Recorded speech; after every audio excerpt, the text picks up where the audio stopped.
1490 WLCX, real news and great conversation for La Crosse. Here's your daily news roundup.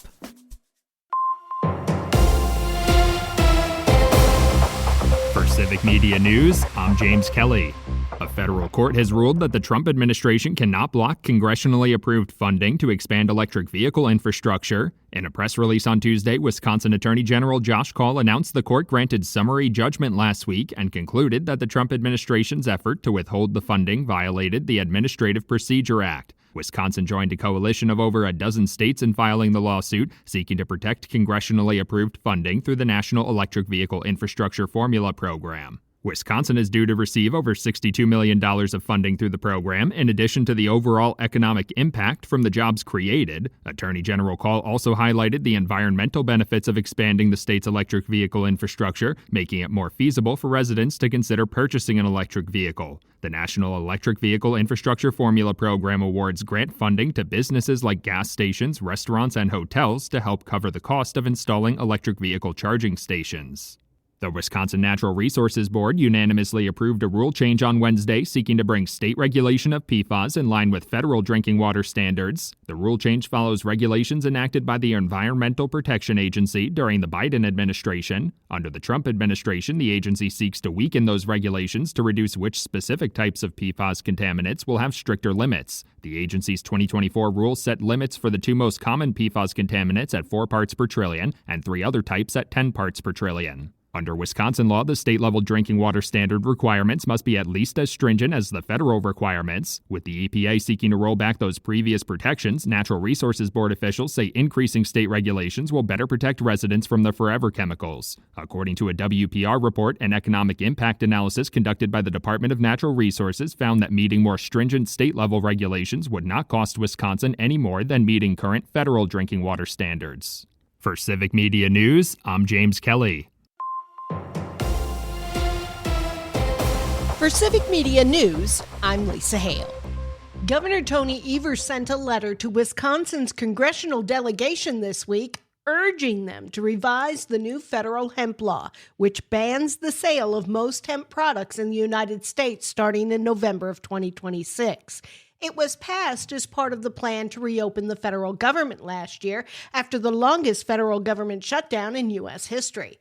According to Evers, the new federal hemp law is projected to jeopardize $700 million in economic impact for the state and nearly 3,500 jobs in Wisconsin. The impacts of the new federal hemp bill will be further intensified in Wisconsin due to the fact that Wisconsin has not yet legalized medical or recreational marijuana. The growing of hemp has become a strong diversification option for Wisconsin farmers, and as of November 2025, Wisconsin had 470 federally licensed hemp producers. Meanwhile, a bill that would allow Wisconsin law enforcement agencies to conduct roadside drug tests is on Governor Tony Evers' desk for consideration. Civic Media's James Kelly reports. If signed into law, the legislation would allow law enforcement authorities to conduct a saliva test while investigating potential operating while intoxicated violations. Like the use of a preliminary breath test during OWI investigations, the result at the scene could not be used as evidence, but would allow law enforcement authorities to require a blood test be taken to confirm or deny that result. The saliva test will be able to detect substances like marijuana, methamphetamines, and certain opiates. Because the test would not be admissible evidence in court, law enforcement authorities would also be required to dispose of the samples taken during their investigation. Governor Evers has previously expressed his intent to sign the bill into law, but it will still take some time for law enforcement authorities to train and test the new tool before it can be widely used. For Civic Media News, I'm James Kelly. 13 people could face criminal charges tied to the failed recall of Wisconsin Assembly Speaker Robin Vos 2 years ago. Officials say those who tried to oust Vos allegedly listed fake addresses on petition forms, and others submitted signatures from people who didn't actually sign. But the state's election commission ruled that there's not enough proof that organizer Matt Snorek or the recall committee violated the law. The committee is recommending charges to the Racine County District Attorney's Office, which will decide whether to take the matter any further. One of the partisan races coming up in November 2026 is a repeat the 2022 election. In 2022, Attorney General Josh Kaul narrowly defeated Fond du Lac County District Attorney Eric Toney. This year, Toney seeks to unseat the two-term incumbent again. The latest Marquette Law School poll finds that 10 months before the election, voters view both candidates favorably. Poll director Charles Franklin. We love us some Attorney General candidates. I exaggerate a little bit, but not hugely. Both Eric Toney and Josh Kaul have slightly net positive favorability ratings. Both of them have a +5.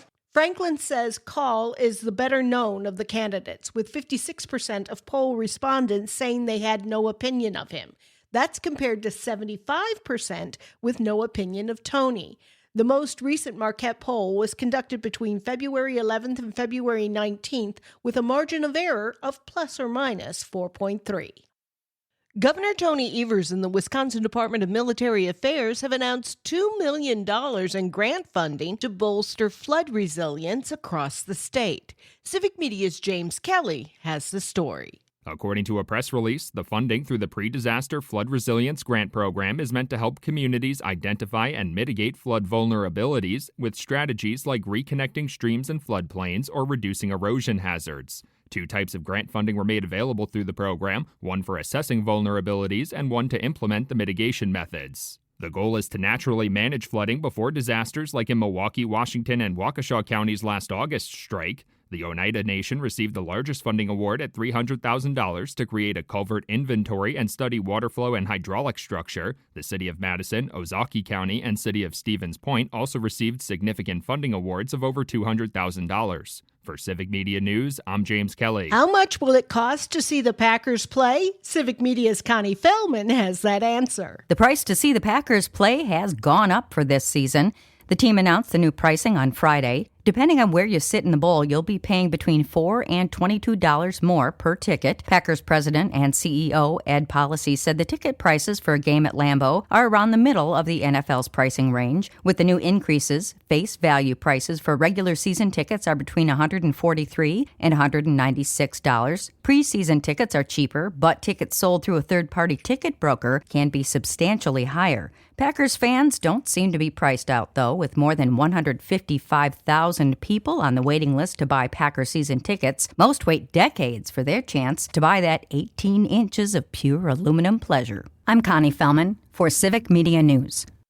For Civic Media News, I'm Lisa Hale. For news anytime, visit our website at civicmedia.us. The Crew heads to Kansas City. Hi, I'm Mike Clemens with Sports Baseball. The Brewers wrapped up their 6-game homestand with an 8-2 win over the Rays. I asked the Miz, Jacob Mizorowski, if he feels he's grown as a starter despite giving up a home run. Yeah, of course. I mean, I think it shows the growth that I've come from last year. Last year I would not have been able to do that, and so it's there's a step in the right direction with it all. The Brewers are off to a good start. They're 5-1. They'll play the Royals in Kansas City tomorrow night. Game time 6:45. NBA. The Bucks competed but lost to the Rockets 119-113. Doc Rivers says he got a compliment about his young roster from one of his own former players, Kevin Durant. I loved how unselfish this group of guys were. I mean, Kevin, Katie, and I had a running dialogue through the game, and even he made that comment and said, man, they're playing the right way. That's good when you see and hear an opposing player say that. That's Doc Rivers. With sports, I'm Mike Clemens. Cloudy with rain and thunderstorms likely today, and a couple storms could be strong to severe here this afternoon. Our high right around 50 today. Tonight down to 34. Tomorrow cloudy with more rain and thunderstorms by tomorrow afternoon. Our high tomorrow 54. I'm meteorologist Sean Cable. That's your La Crosse News Roundup from WLCX. Find more news anytime at lacrosseeagle.com. Subscribe to this podcast on Spotify, Apple, or wherever you find your podcasts.